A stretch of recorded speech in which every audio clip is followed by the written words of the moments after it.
High guys,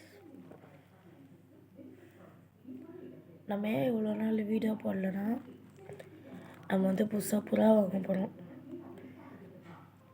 இப்போ இந்த pets king சேனலை புறாவோட தான் ஆரம்பிக்க போகிறோம்.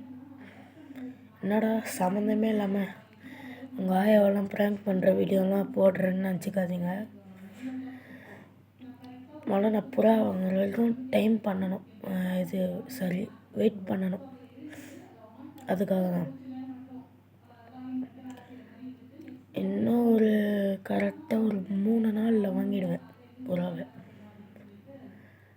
அந்த டைமில் உங்களுக்கு வீடியோ போட்டு ரெகுலராக டெய்லி டே 1 ஸ்டார்ட் பண்ண போகிறோம். அவ்வளோதான் கைஸ் இந்த வீடியோ. நீங்கள் கமெண்ட் பண்ணால் தான் கைஸ் நான் என்னால் போட முடியும். யார் யாருக்கு பிடிச்சிருக்கு, யார் யாருக்கு புறா வளர்க்க வேணான்னு சொல்கிறீங்க எல்லாருமே கமெண்ட்ஸில் சொல்லிவிடுங்க. யாருக்கு நிறைய வருதோ புறாவை வளர்க்கலாமா வேணாமா அப்படின்னு சொல்லிட்டு நான் முடிவு பண்ணுறேன் கைஸ். See you.